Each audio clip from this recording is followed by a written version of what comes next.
Hello, everyone. Welcome. I'm Kunal Gangoli here with Alan Shing, Mason Plakanica, and Ryan Bowers, and we're here to present and possibly get investment for our Mars Heavy Transport System. Our company is called Gold Origin, and we are the winners of the Google Mars X Prize. This was an offshoot competition from the Lunar X Prize, and our concept goes beyond that scope into a more advanced system with a lot more capability and a lot more cost savings.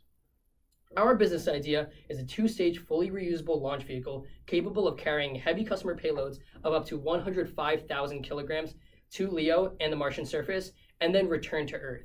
There are multiple cost-saving measures that our concept brings to the table. First and foremost being that both stages are reusable and that they land upright on Earth post-mission. As the lowest fuel consumption of any transport option to Mars, the only other two options being NASA and SpaceX. Passing it on to Alan Shing for the scope. So I'll be going over the high-level scope of our company and what we want to accomplish. As for direct customers, we'll have various stakeholders in the form of public corporations or public entities, as well as private corporations. We'll also have various development and manufacturing stakeholders, vendors, suppliers, and contractors that are working on our system in some capacity.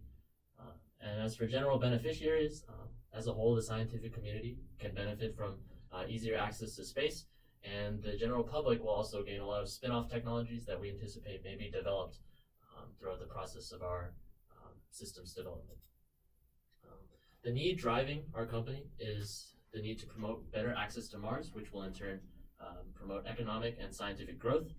This also has an added benefit of perhaps enabling long-term human sustainment, and we want to provide low-cost access to Mars for large payloads in order to accomplish these needs.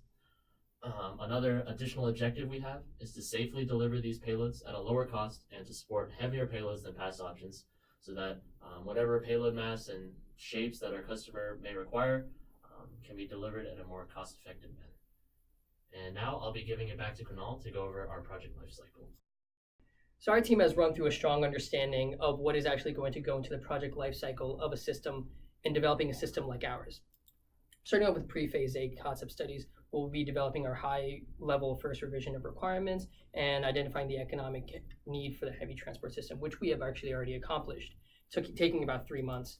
Now, phase A, with the actual concept technology development, we'll be developing our HEPL system, as well as the Mars surface fuel harvesting system, developing our CONOPS, which we too have already accomplished, and refining our second revision of requirements, followed by several control gates that will allow us to move forward to phase B, where we will actually conduct the testing of our technology systems, the HEPL and autonomous fuel refinement, develop our verification matrix, and finalize our set of requirements, as well as confirming and assuring that we're meeting all government certifications and regulations.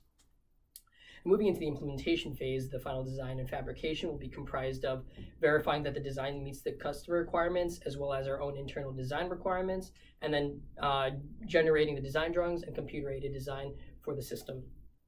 Moving into assembly, integration, and test and launch, we will be actually conducting the verification validation of the system and subsystem requirements, expanding our media presence to make sure that we have the public support on a worldwide perspective, and inviting the public to our major testing events, and then go ahead and conduct our manned and unmanned missions. And we will also move into, with phase E, conducting the CONOPS, ensuring that we are operating a safe system and rinse and repeating, and maintaining all safety protocols as we prepare the rocket for subsequent missions. Finally, we will have the unit closeout for the actual Peregrine Grasshopper interface, and after the final mission of that specific unit, we will be able to dispose of it. And finally, once we're able to develop an even more efficient system, we'll be closing out the system as a whole in the hopes for the development of a more cost-effective and more efficient system for longer-term, deeper space programs. I'm Mason Plakanica, and I'm going to be walking y'all through our concept of operations. So if you look at this first slide here, this is an overview of our primary CONOPS, comprising all of the Earth-based missions, the orbital missions, and the Martian missions. So to start with, we're going to be loading the payload into the Grasshopper phase. The Grasshopper phase is the second stage, the stage that we're traveling to Mars. We're going to be refueling Peregrine and the Grasshopper phase. The booster stage, which we've labeled Peregrine, will require liquid fuel to get from Earth to low Earth orbit, And the second stage, the grasshopper phase, will require ion fuel for the transmission from orbit to orbit and liquid fuel for the descent from orbit to both surfaces. We'll perform our safety inspections and prepare for pre-launch. Once we've launched, we'll prepare the Earth to Mars phase. So to start, the booster stage, Peregrine, will carry the vehicle from Earth sea level to low Earth orbit, upon which the two stages will split. Peregrine will drop back to Earth and land upright in its reusable configuration using liquid fuel and parachutes, and the Grasshopper phase will shoot off to Mars using our proprietary electric propulsion system. So, once we have entered the low Martian orbit, we will land using, again, our proprietary system and a mixture of parachutes and propulsion technology. We will utilize NASA's Autonomous Landing and Hazard Avoidance Technology, the ALHAT system, to land on Mars because we won't be in constant communication with the Grasshopper phase. Once we've landed, we will perform fuel harvesting and conversion for the return journey and prepare for launch back into low Martian orbit. Once we have launched in low Martian orbit using the harvested fuel, we will travel from low Martian orbit to low Earth orbit using our proprietary electric propulsion system, upon which we will perform maneuvers, land back on Earth using our liquid propulsion and parachute systems.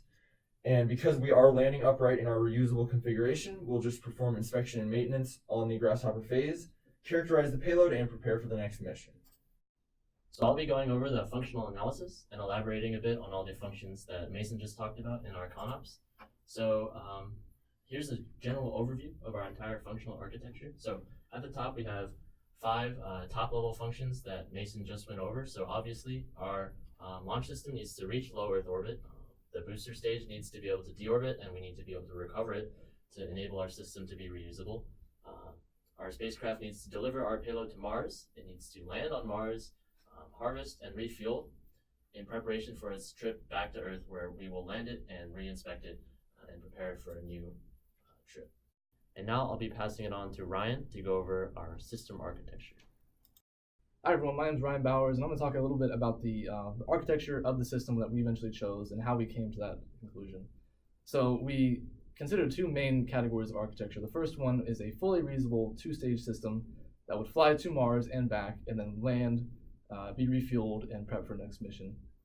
And we would incorporate some new technologies into this, such as our hybrid EP liquid system for getting to and from Mars, and then our fuel harvesting system from the Martian surface.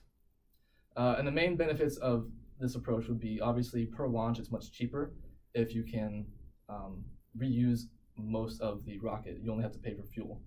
And then our fuel harvesting system would greatly reduce the amount of weight that you have to carry to Mars because you can get fuel from Mars for the return trip. The cons, of course, then would be research and tech development could be very costly for these new systems. The other architecture that we considered was a one-shot to Mars that does not return. The pros here would be quite simple to develop. There's not that much new technology there. But then the cons are, the major con is that you cannot make a return trip. So if you want to send people, they have to stay there, which is not necessarily viable. And then the other con would be that per mission is much more costly. So over the long term of the system, it could end up costing much more to go this route. Eventually, what we decided to choose was the first architecture for the reasons I kind of went over. It may be more expensive in the short term to develop this technology, but we think the benefits of that technology will be quite high and will save costs in the long term and then also be used for future systems as well. So as part of our architecture development, we created a PBS, which is short for Product Breakdown Structure, and that outlines the major components of the system, and the major components being the payload or Grasshopper stage, the propulsion or the booster stage, which we call Peregrine, and then ground operations.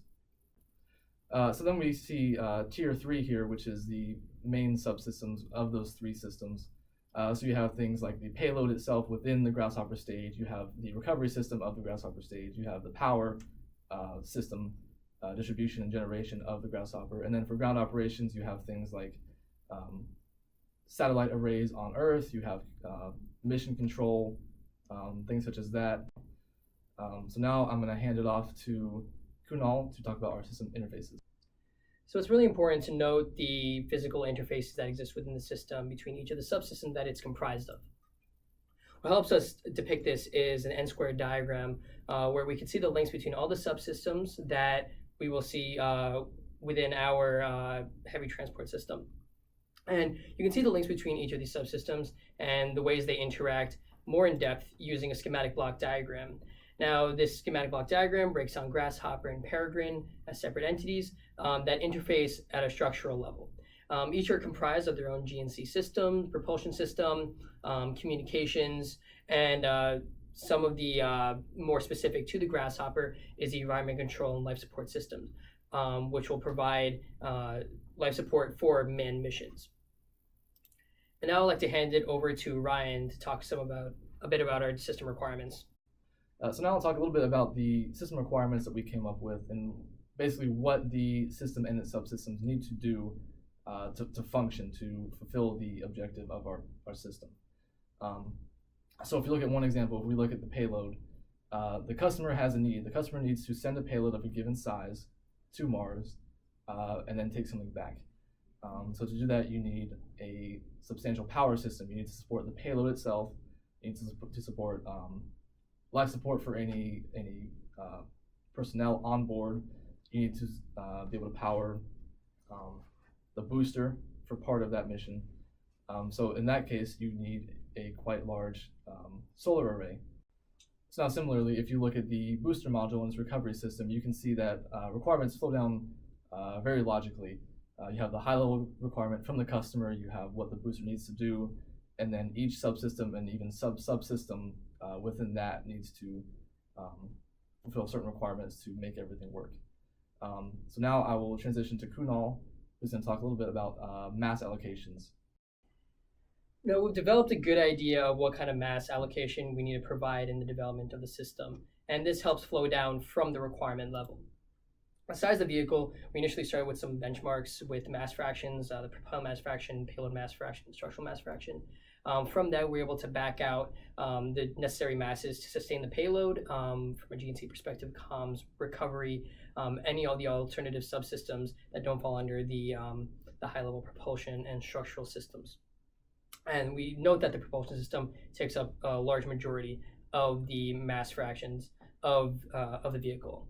And over time, we expect the projected mass growth to hit around 27.5% over the development project lifecycle of the system. We've applied corresponding margins to the propulsion structures and payload system. We see a good amount of a margin on the structures payload, or on the structure system, caused by the flow that comes with the propulsion system itself and what kind of airframe support will be needed to sustain such a powerful set of engines for both the booster section and the payload section. Now I'd like to pass it over to Mason to talk about some of our Gantt charts. All right, so I'm going to talk to us a little bit about time allocation and scheduling just to close us out. So if you take a look at this Gantt chart for phases A through C, our first 3 phases of the project, you can see a little how the timeline is going to work out. Phase A is looking like a little under 2 years of execution, with the primary part of that being tech development, because we are developing and initiating a lot of new technologies, proprietary here, to make our system what it is. So we're going to need to devote a lot of time and resources to these in Phase A. Similarly, Phase B, which will be a little under 3 years, is going to also devote a lot of time and resources to completing the technology development and testing it for implementing in the system. All right, so Phase C is going to be primarily designing the system itself and performing early fabrication and testing. So that's going to be about a 4-year period, maybe a little under, depending on our benchmarks. Now, if we look at a 20-year period starting from 2022, this is going to be the execution and finalization phases of our project. This is looking again at Phase C, which is 3 years, but once we move into Phase D and fabrication and preparing for launch, that'll be a 3-year project as we finish all of our requirements, verify everything, and complete any external requirements from the FAA and the government. Then once we get into Phase E, this is going to be the real bulk of the project and the operating phases. This is going to be about a 10-year period. And as Alan and Kunal talked earlier, we have about a 3-month turnover on launches. So in this 10-year period, with 1 launch period per quarter, we have the opportunity to perform almost 40 launch periods in a 10-year period, which is far higher than anyone else in the field. Now, as Gold Origin, our motto is Dulce Periculum, dangerous sweet in Latin. while the perils of space are quite daunting for a company like ours, we believe that our safe and quality assured system, as well as the mission that our company hopes to accomplish, can sustain human life longer term. We're seeking your funding for our development of our system, and we look forward to working with your team. Thank you.